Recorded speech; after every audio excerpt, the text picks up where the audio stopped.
Welcome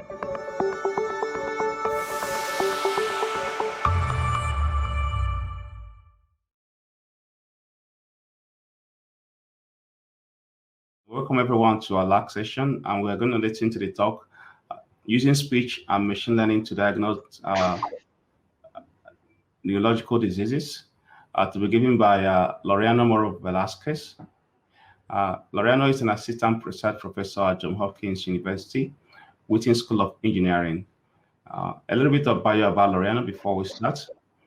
He is an assistant research professor at the Department of Electrical and Computer Engineering, and he focuses on the use of signal processing and machine learning for medical application. He collaborates with colleagues in the Department of Neurology and Critical Care at Johns Hopkins School of Medicine to develop new tools for the diagnosis of neurodegenerative diseases and to assess frailty and resilience in the elderly. And he works with a team of CLSP studying new methods for automatic speech recognition in under-resourced languages.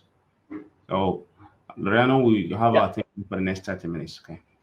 Great, thank you. Thank you very much for the introduction.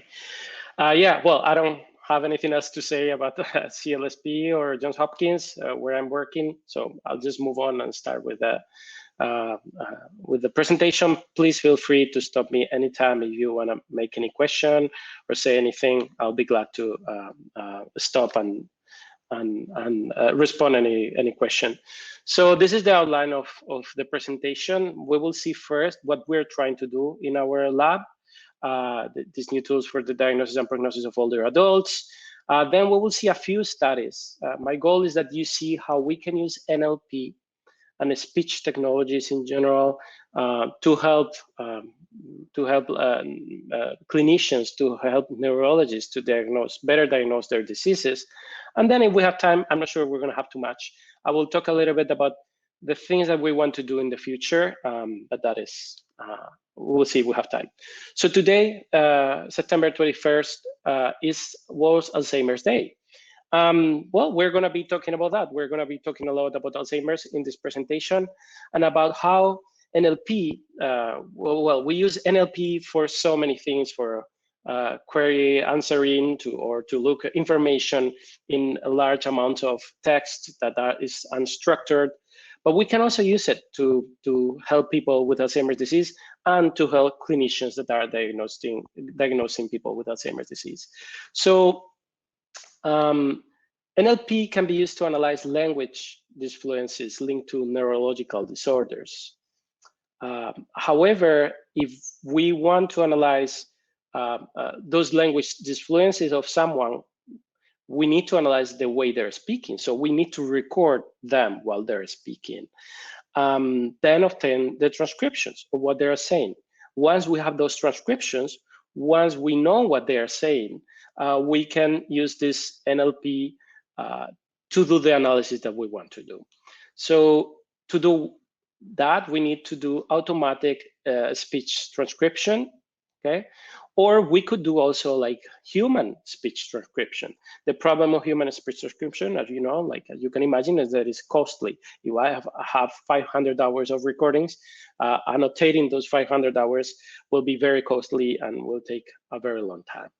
Also, so we need to have the combination of speech technologies and NLP to be able to do these things that we want to do, this new type of tools to diagnose neurological disorders. So speech technologies have to be used. We need to use speech technologies in our work to try to leverage the potential of NLP, but also we can use those speech technologies, and by speech technologies, I mean speaker recognition techniques, speech recognition techniques, to try to analyze something else related to these speech impairments. So sometimes patients, and we will see it in the next slides, not only have problems in the language, with their language, they not only have language disfluencies, they also have like problems in the way they speak, okay? So their speech is blurry, let's say. So why do we need those type of tools? Why do neurologists need them? Well, the population is aging. In 2040, we're supposed to have way more people older than 65. Nowadays, we have a lot of people older than 65, more than ever in history. And when we get older, we tend to have chronic conditions. We tend to have certain type of problems that we will have in the future very serious social and economic effects. So we need to be ready. That is why we're working on this now. So I am going to be talking a little bit now about the diseases that we're working in, and what are the characteristics or the things related to those diseases, so we can use NLP to try to predict them or detect them or assess them. So in Hopkins, or in the lab in which I'm working with Professor Najim Dehag, we are working mainly in Alzheimer's disease and Parkinson's disease. Those, we're gonna be seeing these two diseases. We only have half an hour, so we're not gonna be talking about these two conditions, frailty and postoperative delirium. So Alzheimer's disease, I guess that you have obviously heard about it. It's a neurodegenerative disorder that causes brain atrophy. Alzheimer's disease is the most common cause of dementia. 11% of people older than 65 develops Alzheimer's disease at some point. And an early diagnosis could help slow in its progression. The thing is that nowadays there are already certain therapies that say, or even the FDA just approved a therapy that might stop the advance of the disease. That's still under study. But the thing is that many pharmaceutical companies are working on something that cannot really cure Alzheimer's, but can stop it from advancing. So when we have those drugs ready, we want to take the drug. We want to know if someone has Alzheimer's, so they have to take the pill when they have the brain like this instead of when they have it like this, because this is maybe too late. Maybe they can still take the pills or the therapy, but they will already have a lot of symptoms that are probably very difficult to recover from. So an early diagnosis is very, very important. And Alzheimer's disease is related with loss of memory, language problems, difficulty doing simple tasks, disorientation, loss of reasoning, behavioral changes, mood changes. We can analyze most of the things with NLP, analyzing what the patient is saying or how the patient is saying that. And also, we need to use speech technologies to do that analysis. For instance, in some papers that we have, our lab has, related to emotion and related to mood changes. We have discovered, well, we have analyzed, not only us, many other people have analyzed that you have to study what the speaker is saying, the transcription of what they are saying, but also the intonation, the prosody on how they are saying, the speech rhythm, the number of pauses that they are taking. All of these things are related. That is why we need to marriage all these techniques and work with all of them together to be able to give a solution to these problems. Parkinson's disease is different. Parkinson's disease is more related to motor problems. The prevalence is also smaller, slower. The problem of Parkinson's disease is that it takes up to 3 years to be diagnosed, or in average is 3 years. For some people, it takes even longer to be diagnosed. So when the patients start having some symptoms, doctors take a very, very long time to say, hey, I think that what you really have, or almost sure that what you have is Parkinson's disease. It can take, in average, it takes around 3 years. Again, an early detection can improve the quality of life of patients. One of the problems why diagnosing Parkinson's disease is complicated is because there are many conditions and syndromes that are very similar to Parkinson's disease. So it's very difficult to distinguish Parkinson's from PSP, MSA, CBD, Huntington's disease, et cetera, et cetera.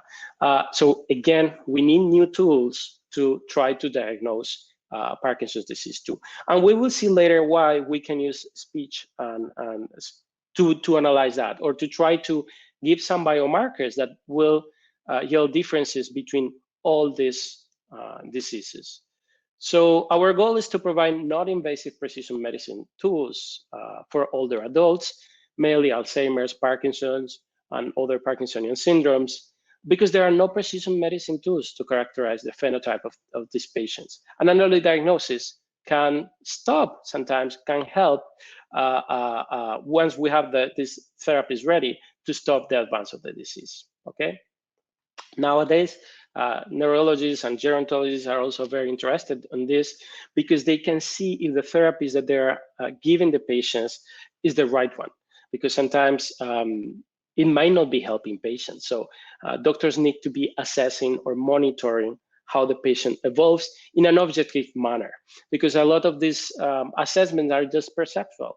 The patient goes to the doctor and the doctor says, okay, I think that you seem more disoriented. They have some tests. I don't say that this is completely perceived, but giving this type of tools will provide them more objective measurements of what is going on and how the patient is evolving. So far, I am going to talk about the past work, things that we have done, some papers that we published in the past about these topics. And I'll start with speech and Parkinson's disease. So I'm gonna play this video. Please let me know if you can hear it, because I don't know if I'm sharing the audio of this. So, and now it's silent, but this is a real-time MRI of someone. This is a video of someone speaking. Probably we're not sharing the audio for some reason. It's okay. No problem. But it's okay. But it's a problem speaking. And as you can see, I'm going to mute it. So you can see speaking requires very complex coordination of a lot of muscles and articulators and very precise movement and location of the tongue. This is for one vowel. For a different vowel, we need to put the tongue in a different place. We have to move the jaw, the lips, the glottis here. So it's very complicated to speak. It's like playing piano. Like we're almost virtuoso pianists, like with our tongue, our mouth, while we're speaking. So people with Parkinson's disease have a motor problem. So if they have a motor problem, their speech, the speech that they produce, is different because they kind of do this very precise movement. So Parkinson's disease affects the phonatory, articulatory, prosodic, and cognitive linguistic aspects.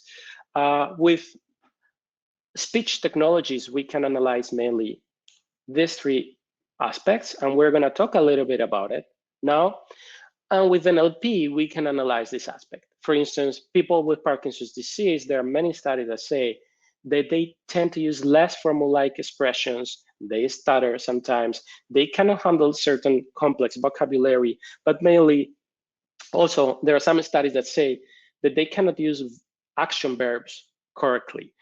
They have problems just producing, talking about things related to action verbs. So the work that we have done in the past related to this is like we have used certain classification schemes that obtain or that use some biomarkers related to noise and amplitude and frequency perturbations to simply provide precise tool to assist in the diagnosis of Parkinson's disease. So we have used different data sets. Now we're collecting data sets here at the hospital, Johns Hopkins Hospital. We have already like 70 patients collected. And I'm just gonna show you a very basic example of what we did in the past. So doing force alignment, we train a force alignment model on having the speech and the transcription of what we know that the patient is saying. We know what the patient is saying because we ask the patient to read some text. We can do force alignment. And with force alignment, we obtain the labels of every sound, completely and clearly aligned with the speech of the patient. So we know that this is an L, we know that this is an E, so we can extract it and create these models that we call forced Gaussians, in which we train, for instance, for speech of Parkinsonian speakers, we train one Gaussian for every different sound. We do exactly the same for healthy controls. And when we have a recording that we don't know if it is from a patient or a healthy control, we first do the force alignment to detect which frame we have, which type of sound we have, and then we compare it, or we introduce it in these two models to obtain the likelihood of this sound being from a patient or from a control. Okay, so with this different approaches that we did, we obtained accuracies up to 94% accuracy, differentiating between people with Parkinson's disease and people without Parkinson's disease. We have done something that is a little bit less sophisticated, but involves deep neural networks that are X vectors. This type of techniques, X vectors and I vectors, are the state of the art of speaker recognition, is what we use generally to detect if the person who is calling, for instance, to a bank application is really the person who should be calling. The identity, they are made to, or they are created to detect or classify different speakers according to their identity. So we leverage those techniques to try to detect if someone has Parkinson's disease or not.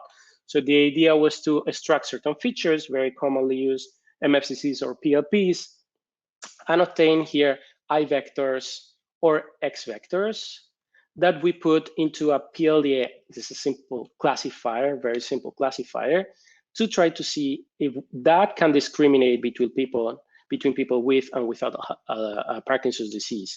The results were around 90% accuracy. With more complex databases, these results are better than the ones from the previous study that I showed. And we have many other studies in which we do different approaches, trying to analyze different type of sounds that patients might be doing. Okay, so far everything we saw was related to speech technologies. So then we decided that we wanted to combine that with NLP, because, for instance, for Alzheimer's disease, we cannot only analyze how the patient is speaking if the movement that the patient is doing are different with their tongue and with their mouth, because in the case of Alzheimer's, things are more cognitive related, so are more related to the language that the patient is using. So people with Alzheimer's disease can have aphasia. Aphasia is related to word retrieval. It's a word retrieval impairment. And sometimes it's also related to phone substitution. So sometimes it's difficult to understand what patients are saying because the sentence that they create is difficult, simply difficult to understand. This is an example I found on internet that NIH gives for this type of problem, for aphasia. Some other patients just omit small words. They are speaking and they stop using certain type of connectors, certain type of words in the way they speak. At the beginning, it's very subtle, and that keeps going worse and worse until the discourse is complex and difficult to understand or difficult to follow.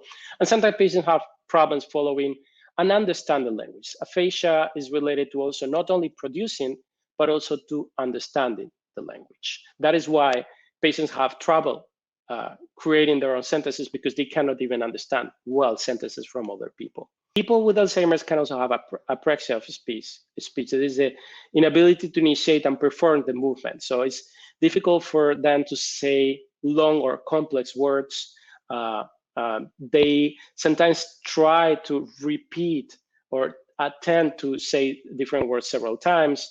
Sometimes they are able to pronounce certain sounds well, and sometimes they are not. And there's not a clear pattern. So it doesn't always happen with the same word and at the same time. Another problem that patients with Alzheimer's disease have is anomia. It's an impaired recall of words. It's when they try to say a word, and this has happened to all of us sometimes. Like you try to say something, a word, but you just don't remember the words. You describe it. The problem is that in people with Alzheimer's, this happens constantly, or this happens way, way more often.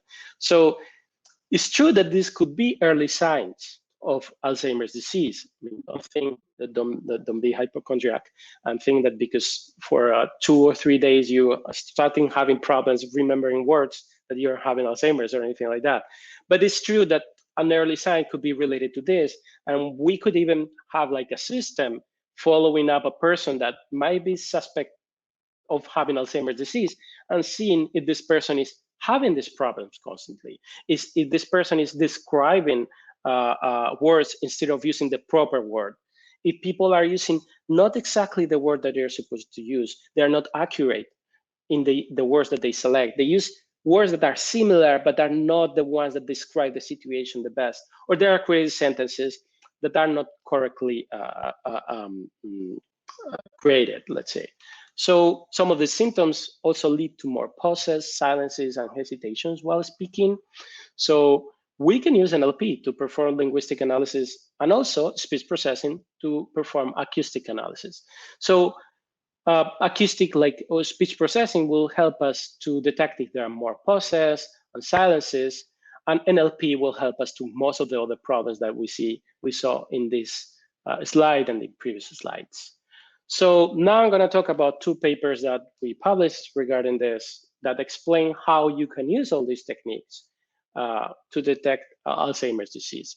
So this is one paper we published last year in the Address Challenge. This was one interspeech challenge in which we were given the audio of 78 patients and 78 healthy controls describing this picture that you see here. The cookie thief is a very common picture for cognitive assessments, in which they just asked patients to describe the picture for 1 to 2 minutes. So they gave us in this challenge the recordings and also the human transcripts. So someone had listened to all of these recordings and generated the human transcript of all of this. And they also gave us around, I don't remember, I think it was around 40 unlabeled recordings that they were the evaluation data that we had to use. And what we had to do with all this data was to try to create a model to detect who had Alzheimer's disease and to also predict the MMSE, the mean mental status. So mean mental status is an evaluation that doctors do for patients, and it goes from 1 to 30.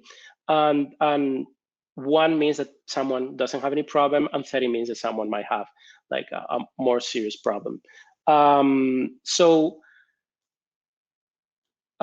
What we did is like acoustic, we analyze acoustic aspects the same way as with Parkinson's disease, okay? We created models to detect if someone had Alzheimer's, and we used BERT to try to detect Alzheimer's disease. Participants in this challenge were the first ones, not only us, there were other papers also using BERT, trying to use BERT language models to detect Alzheimer's disease. So we created all these models, and then we combined them here to create a combination or a fusion of everything to detect Alzheimer's disease and predict severity. So BERT, for all of you, I guess that most of you know what BERT is, but just in case, BERT stands for Bidirectional Encoder Representation from Transformers, and is a language model trained from Wikipedia text to predict missing masked words. So imagine you have a sentence like this sentence, so that is obtained from Wikipedia. So BERT, the original BERT, was trained just removing one of the words and asking or trying to train it to predict that word. So what we did in our case is we used the pre-trained BERT and we removed the last layer, okay? We removed the last layer and we put a new layer just to predict Alzheimer's, was a much simpler layer, or to predict the MMSE, okay? To do a regression of that value. So we fine-tuned the whole model with the new layer, removing the last layer and putting a new one with only 5 epochs. So it's not a very complicated training. And that gave us very good results. We saw that the best results are related to the transcript. So the the linguistic information is much more powerful here than the acoustic information, but they are complementary because the combination of both gave us the best results for both tasks, and the prediction of MMSE and detection of Alzheimer's disease. Here we can see the scores of the acoustic model and the transcript-based model, the BERT model. And you can see that if values over 0 for the acoustic model, we had still some false negatives and some false positives and some false negatives, but they are not exactly the same ones as the ones that we find with the other model, okay, with the transcript base, which means that they have complementary information. So now I'm going to talk a little bit about the paper that we submitted this year, we presented this year, that is very similar. The scenario is almost the same, but there is a difference. We weren't given human transcripts. So we only had the speech. The recordings were different. We couldn't use the human transcripts from the year before. We had even more patients than the year before. So we didn't have any other option than to use automatic speech recognizers. So the problem of automatic speech recognizers is that even if many people think that that problem is already solved, it's not true. That is not true. The problem is not solved. So not 100% solved. So we could have like a sentence or someone speaking, going through an ASR, and we obtain like some words that have changed. We have insertion and deletions. So, and there is a problem. We're trying to look if there are some words that are weird in the sentence, let's say, if there are some words or some sentences that are not well constructed. So if the ASR already makes mistakes, we might be thinking that someone has Alzheimer's because they're making many mistakes, or they're creating some weird sentence construction, but maybe that's not the case. Maybe the problem is in the ASR. So we need to have very robust ASR for these applications. So we try to solve this problem. We're going to see how. So we use the transcription from different types of automatic speech recognizers. We use commercial recognizers, and we train our own recognizers. I mean, in our lab, we mainly work in creating ASRs. So we created our own recognizers, but yet they were not as good as we wanted them to be. So what we tried to do is the following. So we had a language model to do the phoneme prediction, and we have a language model that is usually trained with a lot of like text. Okay, it can be completely independent from this part. So with this, we obtain automatic transcription of the patients describing those pictures. That has a very particular vocabulary. Most of patients were talking about the same thing, about a child, about a woman, about a stool, about cookies. So we use all those texts that we had, even if we knew that they were not always right, to retrain the language model. So we were adapting the language model to the situation in which we were working. So at the end, after several iterations, the output of this of the ASR was much better than what we initially had. We train BERT, therefore, with the transcriptions that we obtain from these models, this ASR with retrained language model. We also had different acoustic models, more complex and more with more features than the previous year. I'm not going to stop on this. And this year we obtained much better accuracy. In fact, I think it was the best accuracy of score and the best MMSE of the challenge. Almost 85% accuracy in detecting Alzheimer's disease, and very low RMSE for the prediction of MMSE. So some remarks is that NLP and speech processing can help identify an Alzheimer's disease and Parkinson's disease. Also, most of these experiments are carried out using Alzheimer's versus healthy controls, or Parkinson's disease versus healthy controls. This is just a proof of concept. We need to work in more realistic scenarios, because when a doctor sees a patient, when a patient comes to visit the doctor to be diagnosed, this patient can have many other problems, many other diseases, not whether healthy or Alzheimer's. We have many more classes, let's say. So we have to keep studying more neurological disease. We have to include more acoustic environments and channels, and also more languages. This last study that I showed was in English, but previous things that I showed about Parkinson's disease was in Spanish, because it was related to where I was working before. Just in case you didn't notice, I've got an accent. It's because I'm from Spain. It's not that I'm obviously not American. And ongoing and future work, our vision is to use all of these things that I talked about related to speech, but also to the eye movement and to the way patients move their arms and they walk, to try to use eye tracking technologies, speech and NLP, and also handwriting analysis to detect Alzheimer's, Parkinson's disease, and other conditions like delirium and other dementias. Like, we are already collecting a lot of data, synchronized data in that sense, because all of these signals can have complementary information. That is our strategy. Thank you very much. Any question? I'm going to stop sharing because there might be some questions. Thank you so much, Laureano. Thank you. That was an excellent talk. We appreciate your effort, and thank you for coming to join us today. We'll take questions from the chat. From Subhash Gandia. Is the ASR model built in any model zoo? No, it's not really anywhere. I mean, we used a Caldi recipe that is pretty standard. You know, in Caldi, we used the Aspire recipe, as far as I remember, because we had the data, we had the recipe. The only thing that I am not sure if it is in Caldi is the way how to retrain the language model. I don't remember if that is there, but no, it's not. We did it ourselves. Obviously the commercial models are available. I mean, we put it in the paper where two already available commercial models. I had to be, I mean, honest. Well, I'm honest. I'm not going to lie. We obtain better results with the commercial ASRs than the ones that we trained. They were more ready to the noisy situations because this data that we were using was very, very noisy. So they work much better with noisy data. So yeah, that's what we did. Okay, thank you. So we have this from Marsha Timureka. Yeah. Have you studied how the model perform on people with accents or non-native speakers? Yeah, that's a very, very important question. In fact, now our studies are limited to native speakers, not because we are trying to like exclude anyone from our studies, but because we have to go step by step.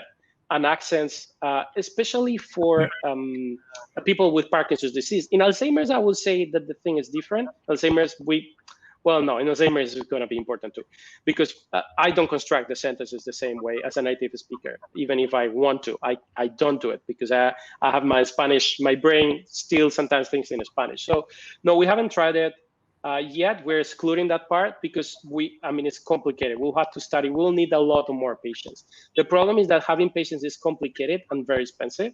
And we have nowadays, like, we're collecting like 70 patients so far. We're gonna collect up to 200, and it's difficult. We'll have to create clusters of accents with at least, I don't know, 30, 50 patients, and it's very difficult to access to that. So we'll have to need a collaboration between hospitals to be able to do that type of study. But it is a very good point. Okay, that's good. And the question we have here from Ushnish Sengupta. I said the accent issue you mentioned has been difficult to resolve and works best for English to Anglo applications. Is it simply a matter of more data with different accents? Or? I would say so, and also obviously the work with linguistic people that knows a lot about pronunciation, phoneticians, and that can tell us, okay, this might be the difference in this accent, this might be the difference in this other accent. But when you're talking about machine learning, not everything is having a lot of data. But yeah, at least you need a minimum. And as I said before, I mean, there are so many accents, for instance, in the US right now. I mean, it's going to be easy for us to find a Spanish accent because there is a lot of people from